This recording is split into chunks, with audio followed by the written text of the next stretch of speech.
పచ్చళ్ళు ఇంత ఎక్స్పెన్సివ్ అని అడిగినందుకు గాను తీవ్ర విమర్శలు గుప్పించారు అలేఖ్య చిట్టి పికిల్స్ వారు. నోటికి ఎంత వస్తే అంత మాట్లాడి నువ్వు ఇది కొనకపోతే నీ లైఫే వేస్ట్ అన్నట్టు మాట్లాడారు. ఇక దీనికి సంబంధించి ఆడియోస్ వరుసగా సోషల్ మీడియాలో ప్రస్తుతం తీవ్ర దుమారం రేపుతున్నాయి. అయితే నిన్న ఆల్రెడీ నా చెల్లి మాట్లాడింది నాకు తెలియదు, ప్రజెంట్ తన డిప్రెషన్ లో ఉందంటూ కూడా తన అక్క అయినటువంటి సుమి ఒక వివరణ ఇచ్చే ప్రయత్నం చేశారు. ఇక ఈ వివాదంపై మరొకసారి చెల్లైనటువంటి రమ్య స్పందించారు. తన అక్క అలేఖ్య అలా ఎందుకు మాట్లాడిందో కూడా వివరణ ఇచ్చే ప్రయత్నం చేశారు. బూతులు తిడుతూ మాకు రోజు 100 మెసేజ్లు వస్తూ ఉంటాయి, అందులో ఒకరికి రిప్లై ఇవ్వబోతే పొరపాటున వేరే అతనికి ఆ వాయిస్ వెళ్ళింది. అది ఇంత ఇష్యూ అయ్యేసరికి మేము అతనికి ఫోన్ చేసి సారీ కూడా చెప్పామంటూ రమ్య బదులిచ్చారు. ఇక మా అక్క తిట్టిన ఆడియో నిజమే, కానీ పొరపాటున వేరే అతనికి వెళ్ళింది. మమ్మల్ని తిడితే మా అక్క అలేఖ్య ఖచ్చితంగా అలాగే తిడతామని కూడా స్పష్టం చేసింది రమ్య. అయితే మాకు బూతులు తిడితే ఒక 100 మెసేజ్లు వస్తాయని, ఆ మెసేజ్ల్లో మరొకరికి వెళ్లాల్సిన రిప్లై వేరే ఒకరికి వెళ్ళింది. అయితే వెళ్ళిన ఆయనకి మేము వెంటనే ఫోన్ చేసి సారీ కూడా చెప్పామంటూ కూడా చెప్పింది. అయితే మమ్మల్ని ఎవరైనా తిడితే మేము కూడా ఖచ్చితంగా తిడతాము, అందుకే వేరే వ్యక్తికి పెట్టాల్సిన మెసేజ్ రిప్లై కాస్త ఇక్కడికి వచ్చిందంటూ కూడా బదిలిచ్చే ప్రయత్నం చేసింది రమ్య. అయితే ప్రస్తుతం 2 సోషల్ మీడియాలో ఒక 2 ఆడియోలు కూడా ప్రస్తుతం వైరల్ అవుతున్నాయి. అందులో ఒకటి ఇంత ఎక్స్పెన్సివ్ అని పెట్టినందుకు గాను ఇది కొనకపోతే నీ లైఫ్ పార్ట్నర్ ని నువ్వు ఎలా చూసుకుంటావు, ఇంకా దీని బదులు అడుక్కు తినంటూ కూడా ఆమె కొన్ని సంచలనాత్మక అసభ్య పాదజలంతో కూడా మాట్లాడుకొచ్చింది. దీని తర్వాత ఒక మహిళతో కూడా ఇదే విధంగా వ్యవహరించింది. ఇక దీనిపై చెల్లి అయినటువంటి రమ్య స్పందించారు. ఒక వీడియో రూపంలో ఆమె వివరణ ఇచ్చే ప్రయత్నం చేశారు. అయితే రమ్య అలేఖ్య గురించి ఏం మాట్లాడిందో ఇప్పుడు ఒకసారి చూద్దాం. అలేఖ్య చిట్టి ఆడియో అయితే రిలీజ్ చేశారు. చాలా కాంట్రవర్సీస్ జరుగుతున్నాయి. ఇంకా న్యూస్ ఛానల్స్ కానీ మీమర్స్ కానీ అందరూ వేస్తున్నారు. అసలు ఏం జరిగింది దాని మీద నేనైతే ఈరోజు మీకు అందరికి క్లారిటీ ఇద్దాం అనుకుంటున్నా. అసలు ఒక ఆడపిల్ల ఉండి అంత దారుణంగా ఎలా తిట్టగలిగింది, ఎలా మాట్లాడుతుంది బూతులని చాలా మంది అంటున్నారు. దానికి అసలు కారణం ఏంటనేది ఎవరు ఆలోచించట్లేదు. 1 సైడ్ మాత్రమే చూసి ఈజీగా జడ్జ్ చేస్తున్నారు. అసలు ఏం జరిగిందంటే, మేము ఒక రోజులో వేల కొద్ది మెసేజెస్ అయితే డీల్ చేస్తూ ఉంటాము. అందులో వచ్చిన మెసేజెస్ అన్ని కంప్లీట్ గా సగానికి సగం బ్యాడ్ మెసేజెస్, తిడుతూ పచ్చి బూతులు తిడుతూ ఇంకా పేరెంట్స్ ని కూడా ఇన్వాల్వ్ చేస్తూ అసభ్యకరంగా మాట్లాడుతూ ఇలానే వస్తాయి. ఇలా వచ్చినప్పుడు మేము మాక్సిమం టైమ్స్లో బ్లాక్ చేస్తాము. బాగా ఫ్రస్ట్రేషన్ ఉండి బాగా ఇంకా చచ్చిపోయేలా తిట్టిన వాళ్ళని మాత్రమే అక్క ఏదైతే ఉందో తను రిప్లై ఇవ్వడం జరిగింది. కానీ ఇక్కడ జరిగిన మిస్టేక్ ఏంటంటే, ఒక పర్సన్కి తిట్టిన పర్సన్కి కాకుండా వేరే కింద చాట్ ఉంటే ఆ చాట్లో ప్రెస్ అయిపోయి బై మిస్టేక్గా అతనికి వెళ్ళిపోయింది. అది తను రియలైజ్ అయ్యే లోపే వెంటనే డిలీట్ కూడా చేసింది. ఆయన చూసి ఉండరు విని ఉండరు ఏమో అనుకుని ఇంకా మేము కూడా ఏం రెస్పాండ్ అవ్వలేదు. ఈలోపు ఆయన చూసి వేరే మీమర్స్కి కూడా పంపించేసి పబ్లిసిటీ న్యూస్ ఛానల్స్లో అన్ని జరగడం అయిపోయింది అనమాట. ఈ విషయం మరి ముందే చెప్పొచ్చు కదా అని అందరూ అడుగుండొచ్చు. మేము ముందు చెప్పడానికి అసలు ప్రూఫ్తో మేము మాట్లాడదాము, అసలు ఏం జరిగింది అనేది క్లారిటీతో వద్దాం అనేసి మేము ఇంతవరకు డీలే చేసాము. ఈలోపు వాట్సాప్ ఓపెన్ చేస్తుంటే చాలా మంది బ్యాడ్ మెసేజెస్ ఇంకా కాల్స్ కంటిన్యూస్ గా చేయడంతో 35,000 మందికి పైగానే వాట్సాప్ రిపోర్ట్ కొట్టారు. దానివల్ల మాకు ఏంటనేది చూపించలేకపోయాం. వాట్సాప్ అనేది అండర్ రివ్యూలో పెట్టాము. 24 to 48 hours అయితే మాకు టైం తీసుకుంది. ఇంకా దాంతో కూడా పని అవ్వదు అని మాకు అర్థం పోయేసరికి ఇంకా ఆ పర్సన్కి ఎవరైతే ఉన్నారో బ్యాడ్ మెసేజ్ వెళ్ళిన పర్సన్, ఆయన మేము అప్రోచ్ అయ్యి ఆయనకి మేము సారీ కూడా చెప్పాము. నేను మీకు ఇప్పుడే వినిపిస్తాను. హలో అండి, నేను అలేఖ్య చిట్టిని మాట్లాడుతున్నాను. మాకు వచ్చే మెసేజ్లో అందరూ జెన్యున్ గా ఉండరు. పచ్చి బూతులు తిట్టి మాట్లాడి ఇబ్బంది పెట్టే వాళ్ళు చాలా మంది మెసేజ్ చేస్తారు మాకు రోజు. మీ చాట్ కంటే ముందు ఇద్దరు నాకు అబ్యూజివ్ గా మెసేజ్లు పెట్టి బై మిస్టేక్ గా అది మీ కిందగా స్క్రోల్ చేయడం, అది మీ చాట్కి ప్రెస్ అయిపోయి వాళ్ళకి తిట్టాల్సిన మెసేజ్ మీకు వచ్చేసింది. అండ్ అది నేను రియలైజ్ అయ్యే లోపే మా బిజినెస్ వాట్సాప్ కి రిపోర్ట్లు చేసి ఇంకా మొత్తానికి మా బిజినెస్ వాట్సాప్ అయితే యాక్సెస్ చేయలేకపోతున్నాం. మేము మా పికిల్స్ ఎక్స్పెన్సివ్ అని మీరు ఒక్కరే అనలేదండి, 100 మంది అన్నారు. అన్న ప్రతి ఒక్కరిని నేను బూతులు తిట్టేయడం అంటే అది నమ్మసక్యంగా లేదు. ఫస్ట్ అబ్యూజివ్ వర్డ్స్ ఎవరైతే మా వాట్సాప్ కి తిట్టి మెసేజ్ చేస్తారో వాళ్ళకి మేము అదే భాషలో మేము రిప్లై ఇస్తాం. ఈ వాయిస్ నోట్ అయితే మీకు పెట్టాల్సింది కాదు. ఈ విషయంలో చాలా రాంగ్ జరిగింది. దానికి ముఖ్యంగా నేను మీ అమ్మగారికి చాలా సారీ చెప్తున్నా. ఈ ఆడియో ఏదైతే విన్నారో దానికి ఆయన స్పందించడం కూడా జరిగింది. ఎలా అంటే, అయ్యో మరి మీరు మాకు ఆ విషయం ముందే చెప్పాలి కదండి, ఎందుకు చెప్పలేదు అనేసి మాకు రిప్లై అయితే ఇచ్చారు. అది మీకు పెట్టాల్సిన మెసేజ్ కాదు కాబట్టి నేను మళ్ళీ రియలైజ్ అయ్యి అది వెనక్కి వెళ్ళి డిలీట్ ఫర్ ఎవరీవన్ కొట్టడం అనేది జరిగింది. అసలు నేను మీకు పెట్టాల్సిన మెసేజే కాదండి అది. రోజు మీరు బిజినెస్ స్టార్ట్ చేసినప్పుడు మాకైతే ఒక మెసేజ్ వచ్చింది, అది నేను దానికి రెస్పాండ్ అవుతూ నేను ఒక వీడియో చేశా. ఇలాంటి అబ్యూజివ్ వర్డ్స్ మాట్లాడుతున్నారు, మేము వ్యాపారం చేసుకునే వాళ్ళు, మా మీద ఇలాంటివి మాట్లాడడం ఏంటి అని చెప్పి నేనే ఒకటి రైజ్ చేశాను వాయిస్. అలాంటిది నేను ఏ మాటలో ఏ తిట్లు తిట్టలేని వాళ్ళని తిడతాని అని అంటే అది ఒక రకంగా ఇన్నోసెంట్ వాళ్ళని తిట్టడం కూడా. నేనైతే ఇన్నోసెంట్ వాళ్ళని ఎవరిని ఎప్పటికీ వచ్చి ఒక మాట అనలేదు. ఎక్స్పెన్సివ్ అనే మాటలు అయితే ప్రైజింగ్ ఎక్కువ ఉంది ఈ మాటకి ఎవరు అసలు కంప్లీట్ గా రెస్పాండ్ అవ్వరు. ఇదండి జరిగింది అయితే ఇది. సో ఒకరికి పెట్టబోయి తను తిట్టిన ఆడియో ఏదైతే ఉందో అది కంప్లీట్లీ నిజమే, కానీ ఒకరికి పెట్టబోయి ఆ మెసేజ్ అనేది వేరేగా బై మిస్టేక్ గా వెళ్ళిపోయింది. దానివల్ల ఈ పబ్లిసిటీ అంతా అయింది. ఒక ప్యూర్ ఇన్నోసెంట్ వాళ్ళని ఎవరైతే అసలు ఏం సంబంధం లేకుండా వాళ్ళకైతే ఒక మాట నింద అనేది పడవలసి వచ్చింది. కానీ అది కంప్లీట్లీ మీకైతే ఏం సంబంధం లేదమ్మా, మీకు అసలు ఆ మాట మీకు సంబంధమే లేదు, అది వేరే వాళ్ళకి వెళ్లాల్సింది కాస్త మీకు వచ్చేసింది. అంతకు మించి ఇందులో ఏం లేదు, కంప్లీట్ మిస్లీడ్ అయింది అంతే. మేము బిజినెస్ స్టార్ట్ చేసిన రోజు నుంచి ఫస్ట్ రోజు నుంచి ఇప్పటి వరకు ఈ 11 monthsలో అసలు ఎంత నెగిటివిటీ ఫేస్ చేసాము, ఎంత అబ్యూజివ్ వర్డ్స్ మేము ఎదుర్కొన్నాం అనేది, నెట్టుకొస్తున్నాం అనేది మాకు మాత్రమే తెలుసు. ఇప్పుడు నేను మీకు ఇలా చెప్తున్నాను కదండి, ఇప్పుడు మీరు చూసి ఒక యాంగిల్లో ఆలోచించవచ్చు. అలా చెప్తేనే తెలుస్తుంది. ఈరోజు ఏదైతే ఆడియో అయితే లీక్ అయ్యింది దాన్ని చూసి మీకు ఎలా తెలుసుకున్నారు? మేము అన్ని ప్రాబ్లమ్స్ మేమేం మీకు చెప్పలేమండి. బిజినెస్ అనేది ఏంటంటే తిట్లు వస్తాయి, పొగడ్తలు వస్తాయి, అన్నీ వస్తాయి, అన్నీ దాటుకునే వచ్చాము.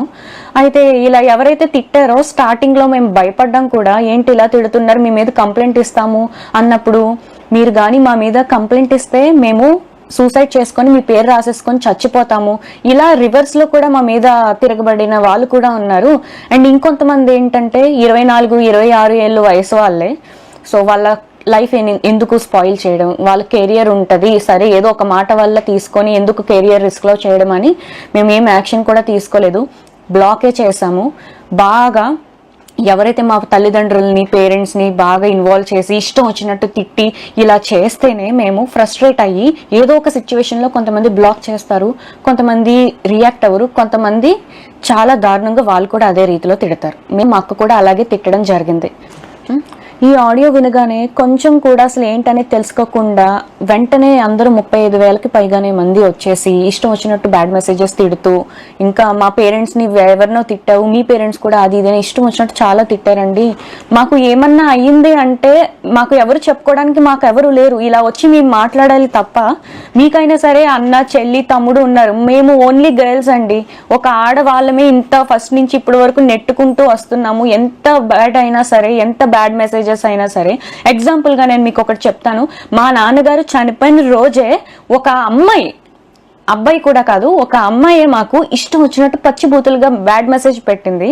మేము స్టేటస్ పెట్టాము, మా నాన్నగారు చనిపోయారు, అసలు బిజినెస్ అనేది 2 days హోల్డ్లో పెడుతున్నామండి, అర్థం చేసుకోండి ఈ సీరియస్ టైంలో అని మేము చెప్పాము.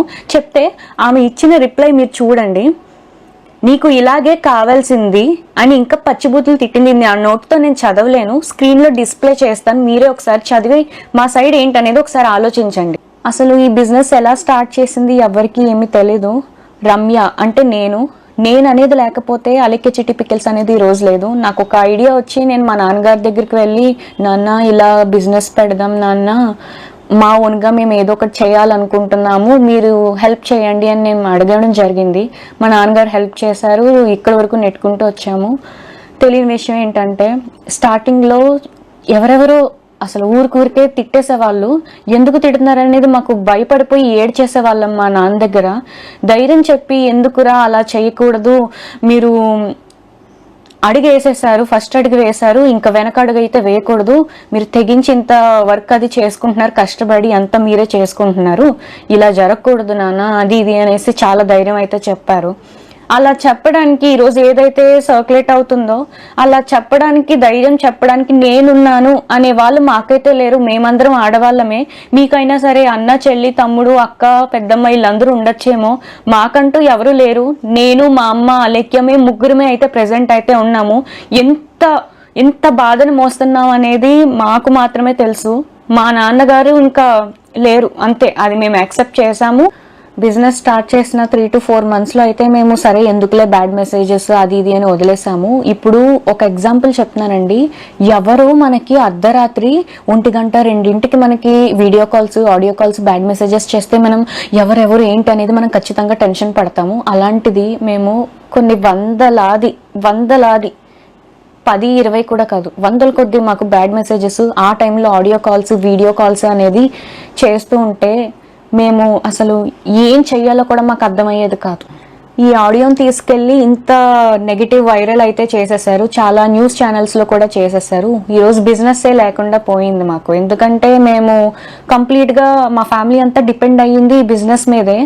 నిజాలు ఏంటి అనేది అసలు ఏం జరిగిందో ఏమీ తెలుసుకోకుండా ఒక 2 days కూడా వీళ్ళు ఏం చెప్తారనేది మీరు ఆలోచించకుండా వెంటనే మా బిజినెస్నే పోగొట్టేశారు. నేను మీకు ఒక్కటే చెప్తున్నానండి, ఇప్పుడు మిమ్మల్ని కూడా మీరు ఇప్పుడు ఎవరైతే వీడియో చూస్తున్నారో ఆడవాళ్ళు కానీ మగవాళ్ళు కానీ మిమ్మల్ని మీ అమ్మ నాన్నల్ని ఎవరేమన్నా తిట్టినా మీరు నిజంగా పల్లెత్తి మాట కూడా అనకుండా అయితే ఉండరు. అది అందరి మనస్సాక్షులకి తెలుసు. ప్రతి ఒక్కరికి సహనం అనేది ఇంతవరకు ఉంటుంది.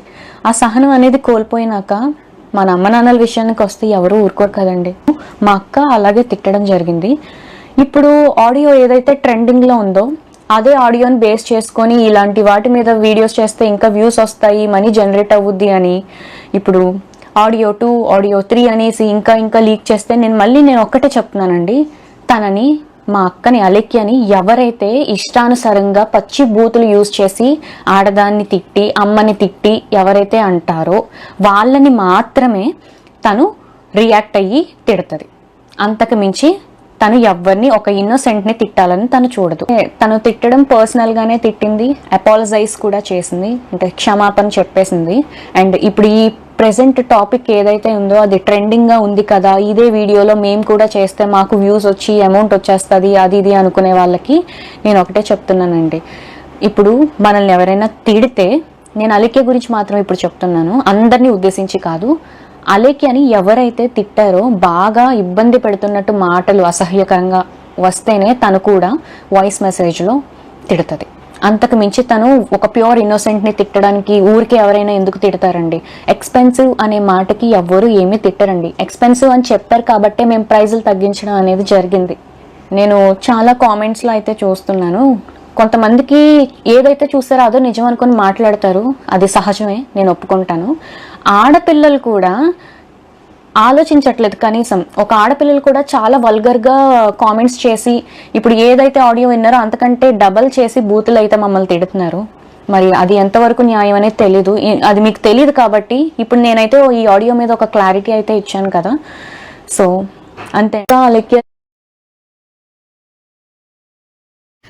ఈ విధంగా రమ్య మాట్లాడడం జరిగింది.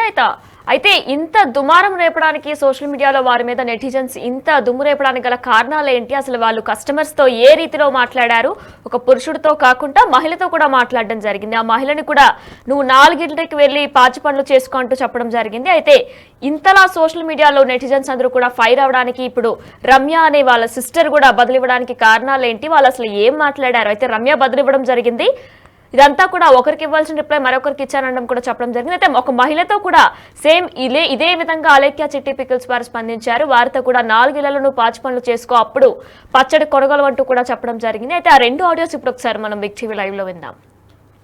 అలేఖ్య చిట్టి పికిల్స్ మీకు తెలుసు, మన ఫాలోవర్ ఒక్కడు వాళ్ళకి పికిల్స్ కొందామని మెసేజ్ చేసిండు హాయ్ అని. వాళ్ళు వాళ్ళ పికిల్స్ ప్రైజెస్ ని మెన్షన్ చేసి మనోడికి రిప్లై ఇచ్చిండు. తర్వాత మనోడు జస్ట్ రెస్పెక్ట్ఫుల్ గా నమస్కారం పెట్టి ఇంత రేట్ ఎందుకు ఉన్నాయి పికిల్స్ అని అడిగితే, ఇది ఎక్స్పెన్సివ్ అన్నావంటే నీ అంత చీప్ ఇంకెక్కడ ఉండడు, పని చేయి, నువ్వు గట్టిగా ఫోకస్ చేయాలమ్మ కెరియర్ మీద. ఎందుకంటే లేదంటే నీ గర్ల్ ఫ్రెండ్ లేదంటే నీ పెళ్ళమో వదిలిపో కాబట్టి నువ్వు అడిగిన ఏమి నువ్వు కొనలేవు కాబట్టి అని నేను వదిలి నా మాటిని నువ్వు కెరియర్ మీద ఫోకస్ చేసి అప్పుడు ప్రేమ పెళ్లిళ్ళు ఇటు జోలికి వెళ్ళు. ఎందుకంటే ముష్టి పచ్చడే కొనలేకపోతున్నావు, నువ్వే పడరా గోల్డ్ ఏం కొనిస్తావురా దానికి. ఇది సంస్కారం కాదు, వాళ్ళ అమ్మని అక్కని తిట్టడం ఆయన వాడిన పికిల్స్ అని అడిగితే, ఇది ఎక్స్పెన్సివ్ అన్నావంటే నీ అంత చీప్ ఇంకెక్కడ ఉండడు, పని చేయి, నువ్వు గట్టిగా ఫోకస్ చేయాలమ్మ కెరియర్ మీద. ఎందుకంటే లేదంటే నీ గర్ల్ ఫ్రెండ్ లేదంటే నీ పెళ్ళమో వదిలిపో కాబట్టి నువ్వు అడిగిన ఏమి నువ్వు కొనలేవు కాబట్టి అని నేను నా మాటిని నువ్వు కెరియర్ మీద ఫోకస్ చేసి అప్పుడు ప్రేమ పెళ్లిళ్ళు ఇటు జోలికి వెళ్ళు. ఎందుకంటే ముష్టి పచ్చడే కొనలేకపోతున్నావు. నువ్వేవడరా గోల్డ్ ఏం కొనిస్తావురా దానికి? ఇది సంస్కారం కాదు. వాళ్ళ అమ్మని అక్కని తిట్టడం ఆయన వాడిని కూడా కించపరచడం. పిచ్చి మొహం దానా, ఈ తక్కువ ప్రైస్ ని కూడా నువ్వు భరించలేను, high cost, too much cost, expensive అంటున్నావు అంటే నీ దరిద్రం ఏ రేంజ్ లో ఉందో నేను అర్థం చేసుకోగలను. నా మాటిని 4 ఇళ్లలో చూసుకుని పాసి పని చేసుకుని బతుక్కో. వెళ్ళు. అలేఖ్య చిట్టి పికిల్స్ పిచ్చి మొహం దానా, ఈ తక్కువ ప్రైస్ ని కూడా నువ్వు భరించలేను, high cost, too much cost, expensive అంటున్నావు అంటే నీ దరిద్రం ఏ రేంజ్ లో ఉందో నేను అర్థం చేసుకోగలను. నా మాటిని 4 ఇళ్లలో చూసుకుని పాసి పని చేసుకుని బతుక్కో. ఇలా ఉందో నేను అర్థం చేసుకోగలను. నా మాటిని 4 ఇళ్లలో చూసుకుని పాసి పని చేసుకుని బతుక్కో.